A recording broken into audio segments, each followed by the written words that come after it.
Washroom থেকে রাত্রির ননদ হ্যাপি বের হয়ে নিজের ঘরে যাওয়ার সময় খেয়াল করলো তার ভাবির ঘর থেকে অশ্লীল শব্দ আসছে। স্পষ্ট শুনতে পেল ভেতর থেকে আহ উহ আহ শব্দ আসছে। এই শব্দটার সাথে সে ভালো করেই পরিচিত, কারণ সে তার বয়ফ্রেন্ডের সাথে যখন করে তখন এরকম শব্দ হয়। সে একটু হাসি দিয়ে নিজের ঘরে আবারও যেতে চাইলো, কিন্তু হঠাৎ করে তার মনে পড়ে গেল তার ঘরে তো ভাইয়া নেই, সে সকালবেলা অফিসে চলে গেছে। তাহলে এখন ভাবির সাথে এইসব কাজ কে করছে? ব্যাপারটা এক্ষুনি দেখতে হবে, কিন্তু একা গেলে তো মজা হবে না, অবশ্যই তার মাকে নিয়ে যেতে হবে। তাই সে তার মায়ের রুমে চলে গেল। হ্যাপি দ্রুত মায়ের রুমে গিয়ে মাকে বলল, মা তুমি এখানে বসে আছো আর তোমার পুত্রবধূ কি অশ্লীল কাজকর্ম করছে ঘরের ভেতরে, তোমার খবর আছে? বৌমা আবার কি অশ্লীল কাজকর্ম করবে? এইসব তুই কি বলছিস? ঘর ভর্তি আমরা এত মানুষ আছি, এখন কি এইসব করার মতো কোনো সুযোগ আছে নাকি? সেটা নিজের চোখে দেখতে চাইলে এক্ষুনি চলো তাড়াতাড়ি আমার সাথে। আমি একটু আগে তোমার ছেলের বউয়ের ঘর থেকে অশ্লীল শব্দ শুনতে পেয়েছি। তুই ঠিক শুনেছিস তো? উফ মা, একটা জিনিস চিন্তা করো, তোমার ছেলে সকালবেলা অফিসে চলে গেছে, তাহলে কার সাথে ওই মহিলা এসব নোংরামি করছে? আমার তো এখনো বিশ্বাস করতে কষ্ট হচ্ছে আমার পুত্রবধূ, আমরা সবাই ঘরে আছি, এমন সময় ঘরের মধ্যে একটা পরপুরুষ নিয়ে এসব করবে? ওর কি এত বড় সাহস হয়ে গেল? হ্যাঁ, এখন তুমি এসব ভাবতে থাকো, ওদিকে চোর চুরি করে পালিয়ে যাক, পরে করার কিছু থাকবে না হাততালি দেওয়া ছাড়া। আরে মা তাড়াতাড়ি দেখবে, চলো। কি সত্যি বলছিস তুই? ওর ঘর থেকে আজে বাজে শব্দ পেয়েছিস? চল তাহলে, তাড়াতাড়ি গিয়ে ধরতে হবে। আমার ঘরে এসব কাজ কারবার? ছি ছি ছি ছি। তিনি মেয়েকে নিয়ে তার পুত্রবধূর ঘরের দিকে এগোলেন। পুত্রবধূর ঘরে যাওয়ার জন্য সামনে আসতেই ইকবাল সাহেবের সাথে দেখা হয়ে গেল। এ কি রে, তোরা মা মেয়ে এত তো তাড়াহুড়ো করে কোথায় যাচ্ছিস?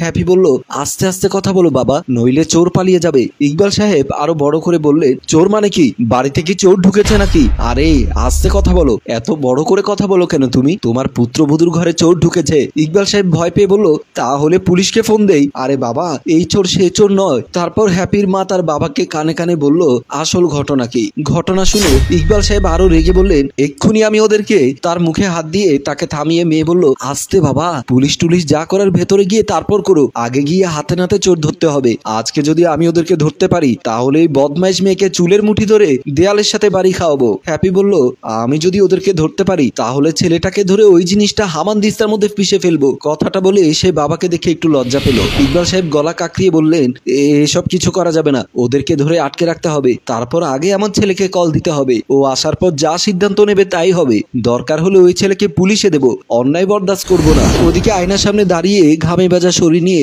চুল ঠিক করে শাড়ি ঠিক করে নিজেকে ভালো করে দেখে নিয়ে গায়ের মুখের ঘামগুলো মুছে রাত্রি ভাবলো, যাক অবশেষে কাজটা শেষ করলাম, অনেকদিন ধরে অপেক্ষা করছিলাম, এভাবে সাথে নিয়ে কি থাকা যায় নাকি?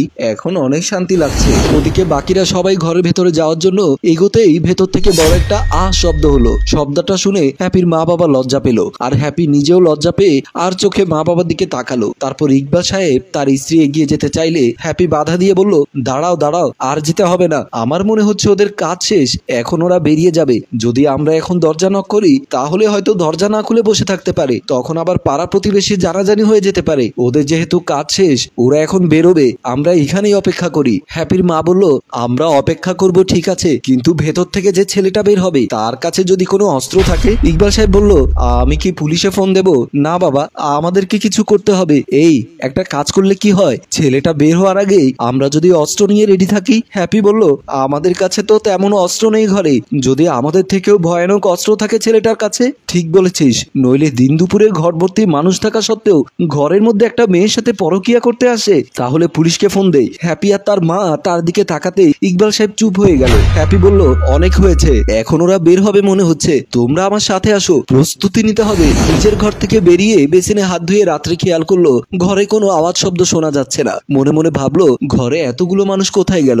তার শাশুড়ি তো কাউকে না কাউকে বকাবকি করতে থাকে, উনি বাসায় থাকতে কিভাবে বাসায় ফাঁকা ফাঁকা লাগছে। তারপর খেয়াল করলো ড্রয়িং রুমে আলো জ্বলছে, তাই সে সেদিকে এগিয়ে গেল। ড্রয়িং রুমের পর্দা সরিয়ে তার চোখ কপালে উঠে গেল, কারণ তার চোখ চলে গেছে। সবাই যেখানে তার ননদ শ্বশুর আর শাশুড়ি অদ্ভুত ভঙ্গিতে দাঁড়িয়ে তাদের দিকে তাকিয়ে আছে। ননদের হাতে একটা ডাল ঘুটনি, মায়ের হাতে একটা ভাতের চামচ, আর শ্বশুরের হাতে একটা মগ। রাত্রি অনেক কৌতূহল নিয়ে ভেতরে ঢুকলো। কি হয়েছে?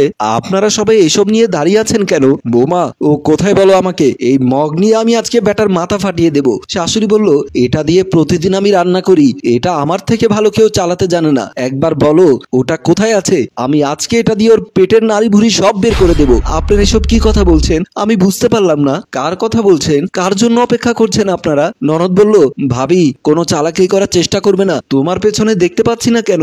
আমি যদি আজকে আজকে ওকে ধরতে পারি তাহলে কিন্তু আগে এটা দিয়ে বাড়ি মেরে মাথায় বেহুশ করে দেব, তারপর সামান দিস্তা দিয়ে ওই জিনিসটা পিষে ফেলবো বলেই জিভে কামড় দিয়ে বাবার দিকে তাকালো। অনেক হয়েছে আপনাদের এসব, আমি কিছুই বুঝতে পারছি না, আমাকে একটু খুলে বলবেন আপনারা কিসের কথা বলছেন আর এইগুলো ধরে আছেন কেন এইভাবে? নামান বলছি। শাশুড়ি বলল, কেন তোমার সাথে যে আছে সে যদি কোনো অস্ত্র নিয়ে আসে? আরে ঘরের মধ্যে কেউ নেই, আপনারা এগুলো নামান, তারপর বলেন কি হয়েছে।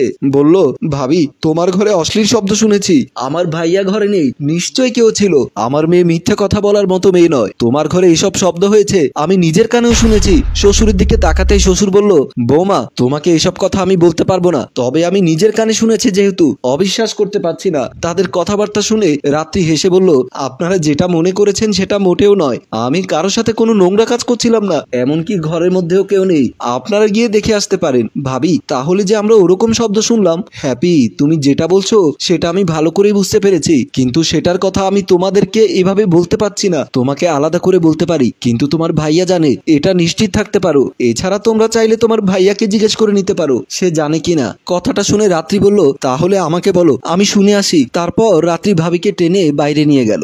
মায়ের রুমে নিয়ে রাত্রি বলল, ভাবি আমাকে প্লিজ বলো তোমার ঘরে এমন শব্দ কেন হলো?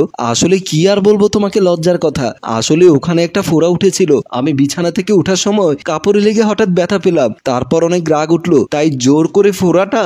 হ্যাপি হেসে তাকে থামিয়ে দিয়ে বলল, বুঝেছি বুঝেছি। এই বয়সে মায়ের রুম থেকে বেরিয়ে যেতে চাইলে ভাবি তার মুখ চেপে ধরে আটকে বলল, প্লিজ প্লিজ কাউকে বলবে না। হ্যাপি হাসতে হাসতে শেষ। এদিকে তার ভাবি তাকে বারবার বলছে, প্লিজ কাউকে বলবে না। সম্মানিত ভিউয়ার্স, আমাদের এই মজার গল্প ভালো লাগলে শেয়ার করে ছড়িয়ে দিবেন, সকলে লাইক ও কমেন্ট করতে ভুলবেন না। গল্পটি রচনা ও পরিচালনায় অভিক, ক্যামেরায় রিমন ও ফয়সাল এবং প্রযোজনায় মঞ্জুর মোর্শেদ এবং সম্পাদনায় রোমান।